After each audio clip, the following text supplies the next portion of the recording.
और आदरणीय स्वामी प्रसाद मौर्य जैसे बड़े नेता को, ये विनेश ठाकुर आपके समाज का व्यक्ति, आपका छोटा भाई, आपका बच्चा, आपका दोस्त, उत्तर प्रदेश की राजधानी में लखनऊ में जाकर के बिजनौर में पैदा हुआ, लखनऊ में जाकर के मुख्यमंत्री पद की घोषणा कर रहा हूं। मैं कह रहा हूं कि लोक मोर्चा बनाने का काम विनेश ठाकुर ने करवाया है। इसमें विनेश ठाकुर का भी बराबर योगदान है। देश का मीडिया आज उसको बड़ा हाईलाइट कर रहा है, कह रहा है कि इंडिया और एनडीए गठबंधन के बाद अब लोक मोर्चा बना है। सम्मानित साथियों, कि मैं युवाओं से कहना चाहता हूं कि मेरे समाज के लोगों, मेरे समाज के युवाओं, यदि आप लोग गारंटी से मैं दावे के साथ कह सकता हूं, आप लोग कितनी एजुकेशन की बात कर लें, आप लोग कितनी अपने रोजगार की बात कर लें, लेकिन जब तक सत्ता में नहीं आओगे आपको कुछ मिलने वाला नहीं है। मेरी गारंटी इस बात की है।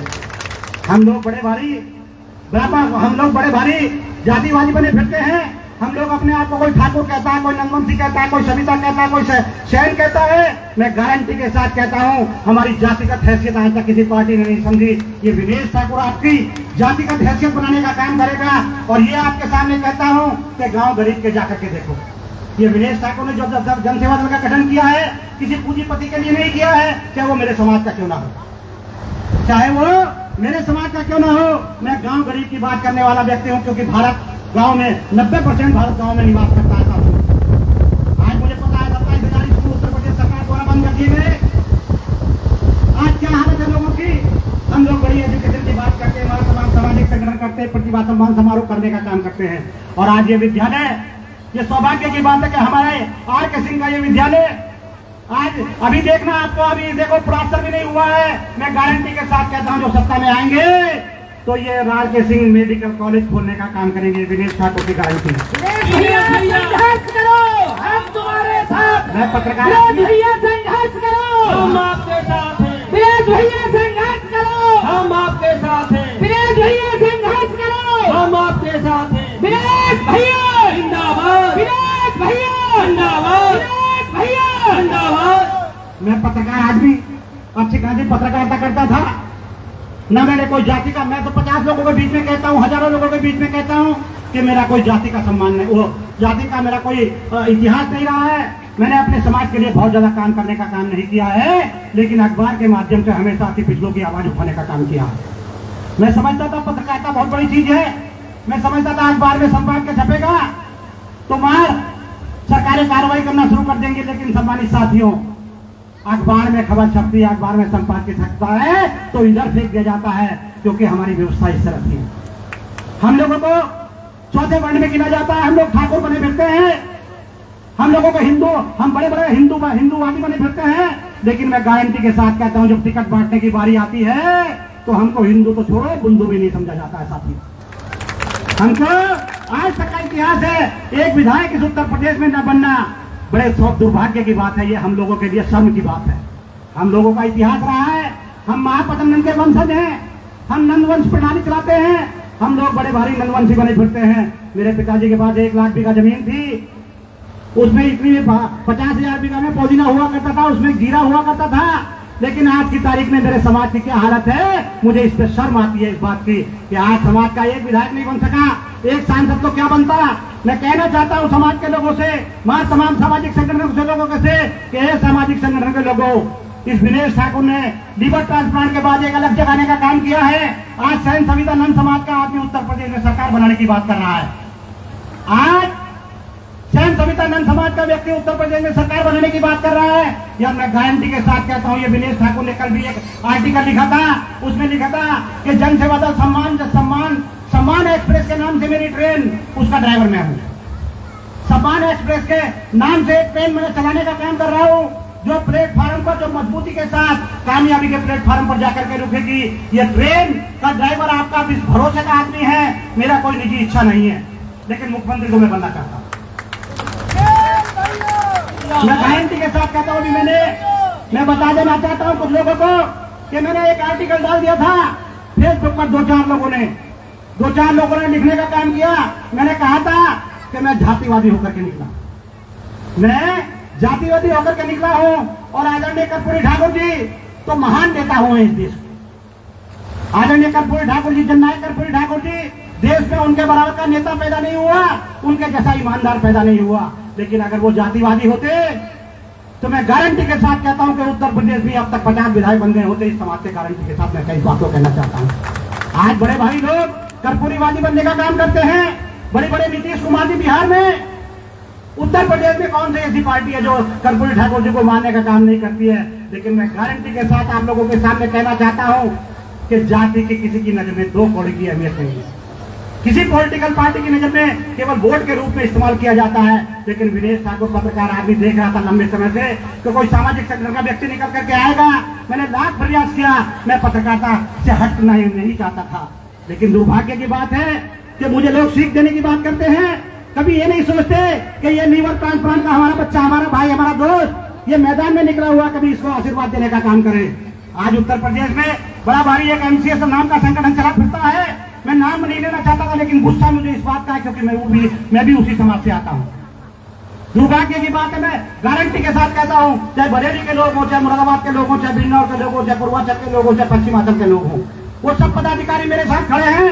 लेकिन दुर्भाग्य की बात है, जो बड़े नेता हैं एक भी कोई आशीर्वाद देने को तैयार नहीं है, ये कहने को तैयार नहीं है कि विनेश भाई आप दिन रात दौड़ने का काम कर रहे हो, हम आपके साथ हैं। मुझे शर्म आती है इस बात की, मुझे शर्म आती है इस बात की कि जब विनेश ठाकुर आज इतनी तेजी के साथ दौड़ रहा है, अपनी ट्रेन को लेकर के चल रहा है, इसमें इनमें से कोई आदमी बड़ा नेता बैठने को तैयार नहीं है। उसको शर्म लग रही है कि 77 साल की आजादी के बाद हमने समाज के लोगों के बीच में तमाम वायदे दावे किए, लेकिन वायदे दावे तो आपके सामने हैं। आज एक जिला अध्यक्ष उत्तर प्रदेश में नहीं बन पाता किसी पार्टी का। कोई वीडियो बना करके बात करता है, कोई भाजपा की बात करता है, कोई किसी की बात करता है। मैं गारंटी के साथ कहता हूं कि हम लोगों को एक बूथ अध्यक्ष बनाने की अहमियत नहीं रखता कोई। आप हम लोगों को एक बूथ अध्यक्ष, जिला अध्यक्ष तो क्या बनाता, कोई किसी पदाधिकारी नहीं बनाने का काम करता है। मैं कहना चाहता हूं समाज के लोग, मैं आपसे कहना चाहता हूं कि मैं जिस मिशन में निकला हूं उस मिशन को पूरा करके रहूंगा। मुझे आप लोगों के सहयोग की जरूरत है, केवल गांव देहात के लोगों की जरूरत है, अपने समाज के निष्ठावान लोगों की जरूरत है। किसी नेता वेता की मुझे कोई जरूरत नहीं, किसी समाज के नेता की मुझे 1% भी जरूरत नहीं है। मुझे पता है कि 1-2 नेता मैंने बनाने का काम किया तो मुझे टेंशन देने का काम किया। 1-2 नेता को मैंने अपने साथ घुमाने का काम किया, अपने साथ बराबर में कदम खड़ा करने का काम किया। इससे तो मैं अपाल प्रजापति सैनिक कश्यप समाज के लोगों को अपने बराबर में बैठाने का बात कर रहा हूँ। आज तक का इतिहास है किसी पॉलिटिकल पार्टी में। रमेश भाई, मैं रमेश राजपूत को भी कहना चाहता हूँ, बरेली से चलकर हमारे बीच में आए हैं। मैं कहना चाहता हूँ कि आज तक इस देश में हमारा 40% वोट है। कुछ तो हमारे 20% बड़े भाई हैं जो हमारा हिस्सा खाने का काम करते हैं, हमें उसकी भी कोई तकलीफ नहीं हो। बड़े भाई है जिसकी लाठी उसकी भैंसों को होती है। हम लोगों को इस बात की तकलीफ नहीं, लेकिन हमें तकलीफ इस बात की है कि उत्तर प्रदेश में 4% वोट सैन सवितानंद समाज का रहता है, इसमें 5% वोट पाल समाज का रहता है, 6% वोट प्रजापति समाज का रहता है, 7% वोट सैनी समाज का रहता है, विश्वकर्मा समाज का वोट रहता है और अन्य निषाद समाज का और दूसरी जातियों का वोट रहता है। लेकिन दुर्भाग्य की बात है, जब टिकट की बारी आती है तो कोई हीरो हीरोइन बन जाती है, कभी हेमा मालिनी बन जाती है, कभी कोई बन जाता है, कभी कोई बन जाता है। लेकिन हर जाके पैर में फटी भी दबाए वो आई वो क्या जाने पीर बनाई भाई, जाके पैर में फटी हुई वो क्या जाने पीर बनाई। यार इस समाज की पीड़ा तो मैं समझता हूँ, पाल समाज की पीड़ा ये हमारे जिला अध्यक्ष समझते हैं, कश्यप समाज की पीड़ा को कश्यप समझता है, एससी समाज के व्यक्ति को पिछड़ा वर्ग का उपाध्यक्ष बना दिया जाता है, अध्यक्ष समाज के क्या अध्यक्ष जो है विनेश ठाकुर को बना दिया जाता है। क्या तरीका है? ऐसे होता क्या कोई?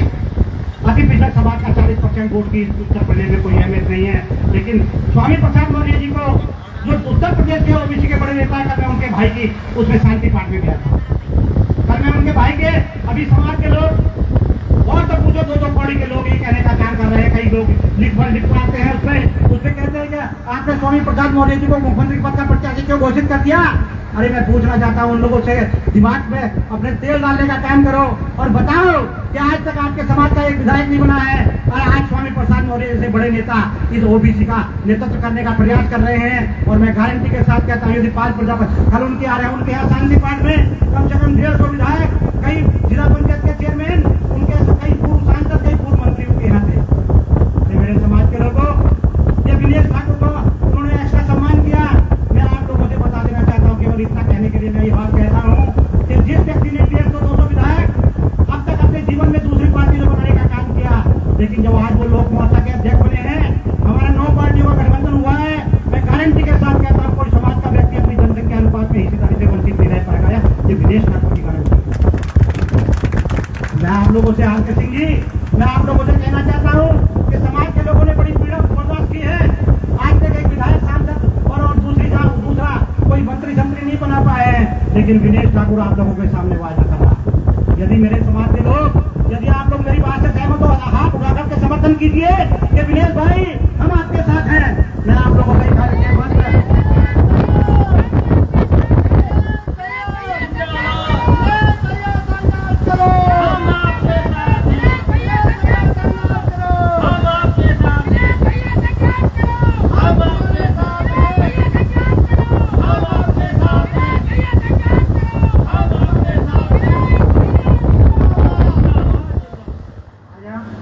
आज हम बड़े पैमाने पर एजुकेशन की बात करते हैं। लोग इकट्ठा होते हैं, कहते हैं अपने बच्चों को पढ़ाओ, उनको IAS IPS बनाओ, उनको डॉक्टर इंजीनियर बनाओ। मैं पूछना चाहता हूं, भारत सरकार जब से बनी है, जो नई सरकार बनी है, हमारे वोट लेकर के सरकार बनी है, मैं पूछना चाहता हूं उसने 403 लेटर एंट्री में IAS ज्वाइंट सेक्रेटरी और सेक्रेटरी बनाने का काम किया है। और बड़ी भारी अति पिछड़ों के आरक्षण की बात करते हैं, आरक्षण के रखवाली बंद करने की बात करते हैं, आरक्षण के चौकीदार बनने की बात करते हैं। मैं पूछना चाहता हूं देश के प्रधानमंत्री से कि आदरणीय प्रधानमंत्री जी, क्या आप ये लोगों को बताने का काम करेंगे? उसमें 403 जो लेटर एंट्री में ज्वाइंट सेक्रेटरी और सेक्रेटरी बनाने का काम किया है, उसमें SC/BC के कितने लोग हैं? एक भी आदमी का नाम बता दें तो मैं मान जाऊंगा इस बात को, आज से पार्टी खत्म कर दूंगा। क्या दुर्भाग्य की बात है। हमारे बच्चे पढ़ करके आते हैं आज प्राइमरी एजुकेशन में, जब खुद ही कहते हैं कि देश जो है 90% गांव में निवास करता है। और हमारे लोग पाल प्रजापति, सैनी, कश्यप, सेन, सवितानंद, विश्वकर्मा समाज के लोग गांव में निवास करने का काम करते हैं। और प्राइमरी एजुकेशन की स्थिति आपको पता होगा। लेकिन सम्मानित साथियों, विनेश ठाकुर तो गांव में रहे या बाहर में रहे, लाख पर लाख 2 लाख रुपए महीना कमाने का काम करता है। लेकिन दूसरा राम सिंह जो गांव में रहता है, जो मेरी जाति का राम सिंह पाल, राम सिंह प्रजापति, राम सिंह कश्यप, राम सिंह विश्वकर्मा गांव में रहता है, वो तो बेचारा 2000 रुपए महीना में गुजारा करता है। कैसे अपने बच्चों को CBSE के स्कूल में पढ़ा सकता है? कैसे अपने बच्चों को CBSE के स्कूल में पढ़ा सकता है? लेकिन जब वैकेंसी निकलती है तो उसमें इंटर की मेरिट जो बनती है, तो उसमें हाई स्कूल, उसमें इंटर की, CBSE की और यूपी बोर्ड की मेरिट एक जगह बनती है। सम्मानित साथियों, जब हमारे बच्चों के यूपी बोर्ड में 60-65% आते हैं, 55% आते हैं, 45% आते हैं, और CBSE के बच्चों के 90%, 95% आते हैं, और दोनों की जब मेरिट बनती है तो कौन सिलेक्शन होता है? किसका सिलेक्शन होता है बताओ रमेश? केवल CBSE बोर्ड का सिलेक्शन होता है ना। जब मेरिट बनती है, जब इंटर में मेरिट बनती है, तो उसके 95-90% वाले का सिलेक्शन होता है कि 65% वाले का सिलेक्शन होता है। तो मैं पूछना चाहता हूं आज स्कूलों की हालत क्या है? आज CBSE के स्कूलों में किसी बच्चे की 3000 से फीस कम नहीं है। जिसके 2-3 बच्चे हैं ना, 8-10 हजार की फीस देगा तो गांव में मनरेगा में मजदूरी करके कैसे पढ़ा पाएगा? गांव में मजदूरी करके कैसे पढ़ा पाएगा? तो मैं कहना चाहता हूं मेरे समाज के लोगों, ये विनेश ठाकुर ने लीवर ट्रांसप्लांट करा करके जो दूसरे लोग कराते हैं, वो हनुमान चालीसा पढ़ने का काम करते हैं या तथागत गौतम बुद्ध के दर्शन करने जाते हैं। वो हनुमान चालीसा पढ़ने का काम करते हैं, चारों धाम की यात्रा करने जाते हैं, या तथागत गौतम बुद्ध के दर्शन करने जाते हैं। लेकिन विनेश ठाकुर तो जाति के दर्शन करने निकला है, अपने समाज के लोगों के बीच में जाकर के जाति को जगाने का काम कर रहा है। भैया नहीं भगवान है, पिछड़ों का सम्मान है, भैया नहीं भगवान है, पिछड़ों का सम्मान है। हमारा नेता कैसा हो? विनेश भैया जैसा हो, हमारा नेता कैसा हो? विनेश भैया जैसा। अभी ये उमेश कह रहे हैं कि हमारा नेता कैसा हो। उमेश भाई और आदरणीय राम प्रकाश जी बैठे, मैं इनको भी बता दूं, विनेश ठाकुर कोई नेता वेता आदमी नहीं। ना मैं नेता हूं, ना मुझे नेता बनने का शौक है। ना मुझे नेता हूं, ना मुझे नेता बनने का शौक है। मैं तो इस जाति का उद्धार चाहता हूं। बिल्कुल कर्पूरी ठाकुर जी के रास्ते पर चलकर नहीं। कर्पूरी ठाकुर जी हमारे भगवान हो सकते हैं, हमारे सब कुछ हो सकते हैं, जननायक हो सकते हैं, भारत रत्न हो सकते हैं, लेकिन मैं दावे के साथ कह सकता हूं कि जाति का उद्धार करने के लिए तो आपको मुलायम सिंह और मायावती बनना पड़ेगा। जाति का उद्धार करने के लिए तो आपको आदरणीय मुलायम सिंह यादव जी या बहन कुमारी मायावती जी बनना पड़ेगा। जब तक आप समाज के नाम पर जातिवादी होकर के नहीं निकलोगे, जब तक आपका उद्धार, आपके समाज का उद्धार होने वाला नहीं है साथियों। इसी बात को लेकर के कई लोगों ने मुझसे कमेंट किया कि आप कर्पूरी जी का अपमान कर रहे हैं। अरे मैं पूछना चाहता हूं उन लोगों से कि ये मेरे समाज के लोगों, मेरे छोटे भाइयों, मेरे बड़े भाइयों, क्या कर्पूरी ठाकुर जी का अपमान करने की कोई हिम्मत जुटा सकता है क्या? कर्पूरी ठाकुर जी का अपमान करने की कोई हिम्मत जुटा सकता है क्या? मैं तो केवल रास्ते पर चलने की बात करता हूं। अगर मैं कर्पूरी ठाकुर जी के रास्ते पर चला, अभी राम प्रकाश जी कह रहे थे कि कर्पूरी ठाकुर जी को आदर्श, भाई देखो कर्पूरी ठाकुर जी आदर्श तो पूरे देश के हैं, लेकिन दुर्भाग्य की बात है सब कर्पूरी के ठाकुर जी के नाम पर झूठी घोषणा करने का काम करते हैं। आज बिहार के मुख्यमंत्री नीतीश कुमार कर्पूरी जी के नाम पर चुनाव जीत करके जाते हैं। उत्तर प्रदेश में समाजवादी पार्टी भी कर्पूरी ठाकुर जी का नाम लेकर के कई बार बनाने का काम करती है। लेकिन मैं पूछना चाहता हूं अखिलेश यादव जी से, मैं पूछना चाहता हूं नीतीश जी से, मैं पूछना चाहता हूं भारतीय जनता पार्टी के लोगों से कि जब आप कर्पूरी ठाकुर को मानने की बात करते हैं तो जरा कृपया ये भी बताने का काम करें कि आप उनकी जाति के लोगों को कितना टिकट देने का काम करते हैं। आप सरकार में आकर के आरक्षण की बात करते हैं, सरकार में आते हैं तो आरक्षण की बात करते हैं, और जब सरकार में आ जाते हैं तो आरक्षण को डुबोने का काम करते हैं। अब विनेश ठाकुर ने फैसला लिया है। मुझे बहुत लोग फोन करते हैं कि विनेश भाई ये आरक्षण की मांग करो, वो आरक्षण की मांग करो।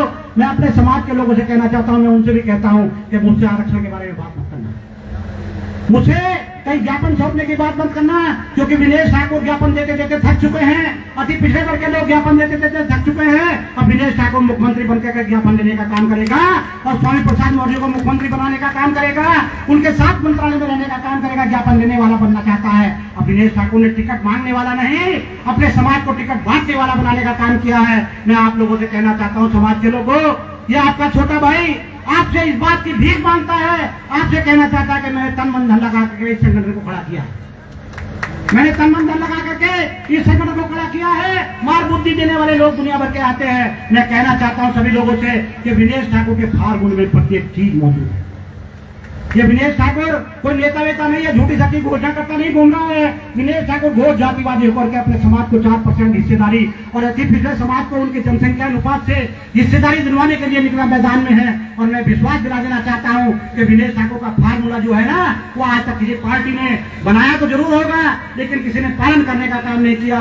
और जो विनेश ठाकुर ने जो फार्मूला बनाया है, इस पे काम करके उत्तर प्रदेश में आप लोगों की सरकार बनेगी, आप लोग मंत्री बनेंगे, ब्लॉक प्रमुख बनेंगे, आप लोग सभासद बनेंगे, चेयरमैन बनेंगे, आपके बच्चों के। ये विनेश ठाकुर अगर जिंदा रहा और उत्तर प्रदेश सरकार में मौका मिला, मौका नहीं मिलेगा गारंटी से, मौका 100% मिलेगा। मौका मिला नहीं, मैं गलती से कह दिया इस बात को। मुझे इस बात का कॉन्फिडेंस है कि विनेश ठाकुर अपनी सरकार में पावरफुल होकर के आएगा और अपने समाज के एक परिवार में एक सरकारी नौकरी रोजगार दिलवाने का काम करेगा। ये विनेश ठाकुर की गारंटी है।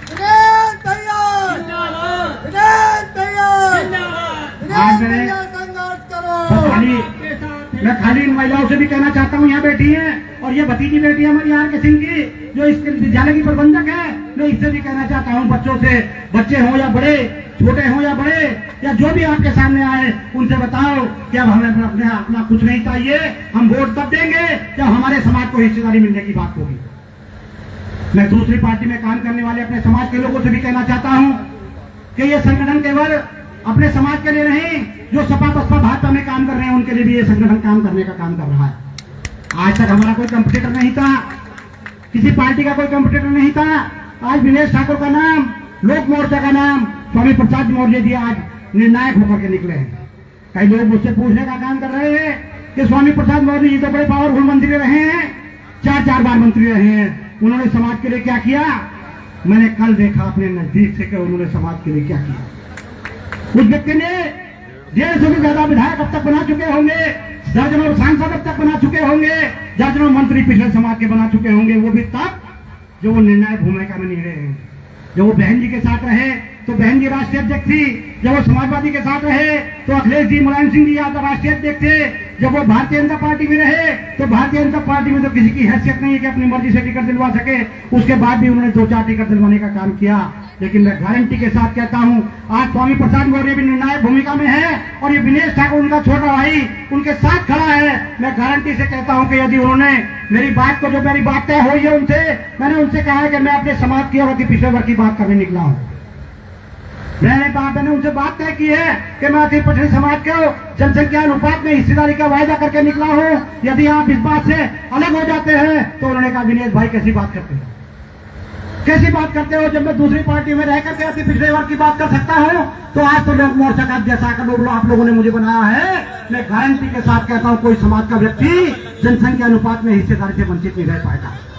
टिकट तो आपकी बार जब जनसेवा दल खड़ा हुआ है, ये उमेश जैसे लोग खड़े हुए हैं, ये रविंदर जैसे लोग खड़े हुए हैं, योगेश श्रीवास्तव जैसे लोग खड़े हैं, और तो और बीमार होने की हालत में दिनेश ठाकुर खड़ा हुआ है, तो रोहतास भी खड़ा हुआ है।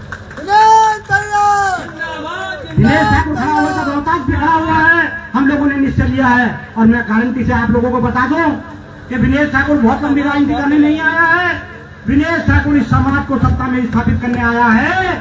2027 में सफलता पा करके रहेगा, और 1% अगर कोई बात हो जाती है तो दिनेश ठाकुर आगे पार्टी चलाने का काम नहीं करेगा, ये मेरी गारंटी है। ये तो दिनेश ठाकुर तो एक पावर प्रोजेक्ट लेकर निकला है, ट्रेन लेकर के निकला है, अपनी उसका ड्राइवर है, अपने समाज को, पिछले समाज को उसमें सवारी के रूप में बैठाया है।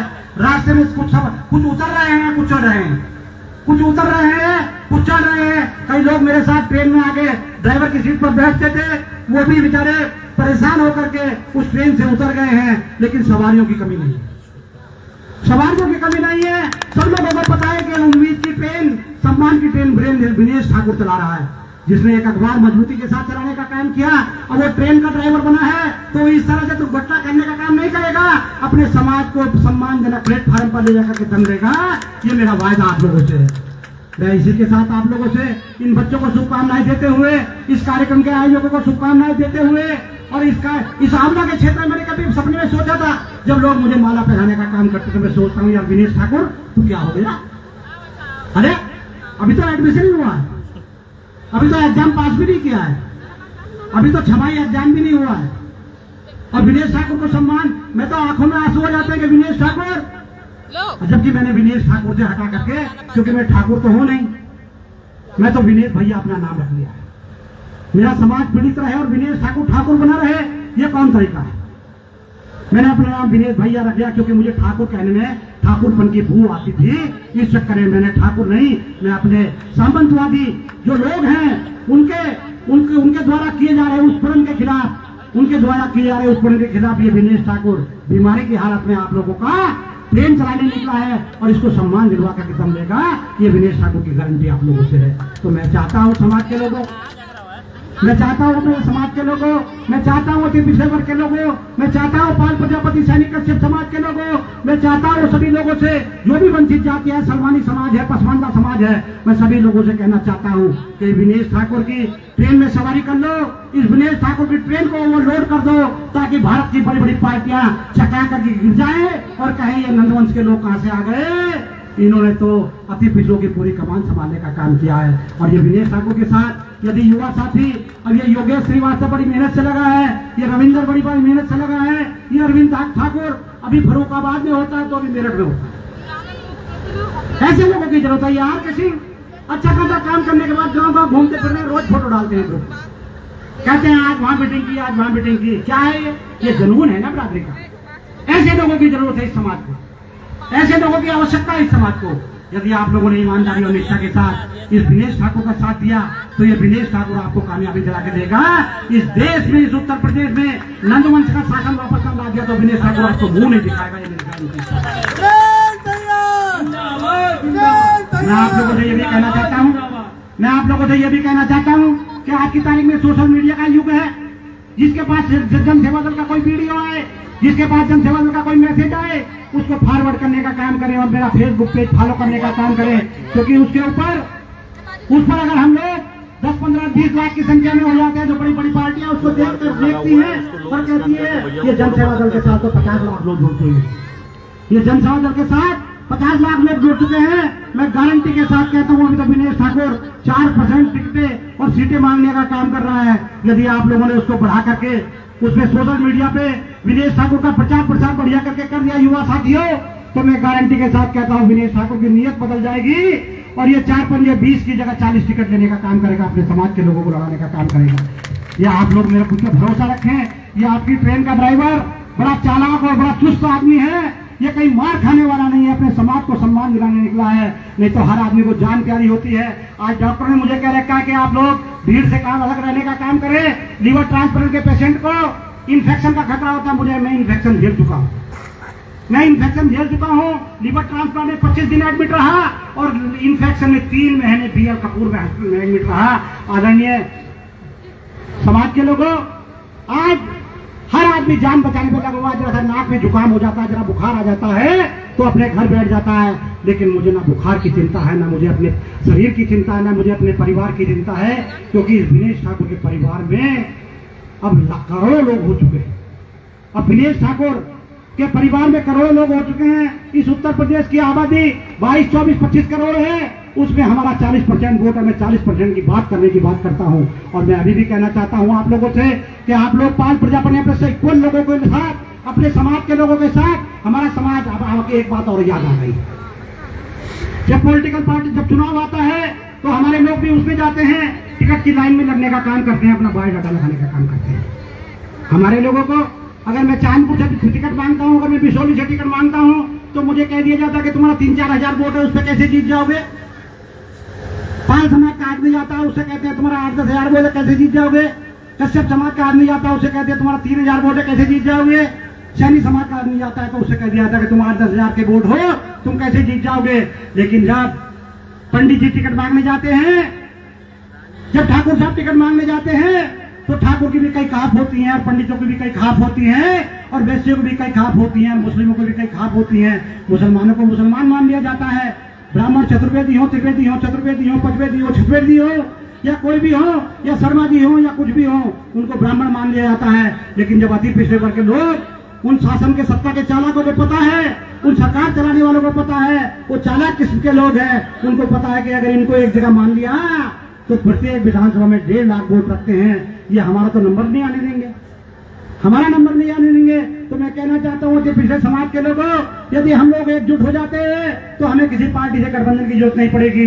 हम लोग मोर्चा के नेतृत्व में चुनाव लड़ करके अपनी सरकार बनाने का काम करेंगे। और सैन समाज का आदमी, सविता समाज का आदमी अपने समाज की बात करेगा, पाल समाज का आदमी अपने पाल समाज की बात करेगा, कश्यप समाज का आदमी अपने कश्यप समाज की बात करेगा, सैनी समाज का आदमी अपने सैनी समाज की बात करेगा। मैं गारंटी के साथ कहता हूँ, इस समाज का नहीं, पूरे अति पिछड़ों का उद्धार हो जाएगा। हम लोग शासक वंश के लोग हैं, ऐसी कोई जाति नहीं आती पिछड़े वर्ग में जिसे शासक न रहे हो। और वर्तमान सरकार चलाने वाला कोई राजा नहीं रहा, ये गारंटी की बात है। कोई महाराजा नहीं रहा, कोई महाराजा पदम नहीं रहेगा। आप लोग देख लें, प्रत्येक अति पिछड़े वर्ग में जितनी भी जातियां आती है, सबका राजनीतिक इतिहास है, सब शासक वंश के लोग हैं। लेकिन हम लोगों को इकट्ठा, क्योंकि हम लोगों की संख्या 1.5 लाख विधानसभा में, सब लोग जानते हैं, बड़े बड़े चालाक लोग हैं जो राजनीति में बैठे हैं, उनको पता है कि अगर इस वर्ष पिछले वर्ग के लोगों को शासन सत्ता की जिम्मेदारी दे दी तो ये 100 साल तक भी सरकार से नहीं हटा पाएगा कोई। ये मेरी गारंटी इस बात की है। इन लोगों को पेट में दर्द होता है, दिनेश ठाकुर खड़ा हुआ है, क्योंकि मैं तो मर चुका हूं। मैं तो 21 मई 2024 को निवल फ्रंट के दौरान मैंने मान लिया दिनेश ठाकुर को बचने वाला नहीं।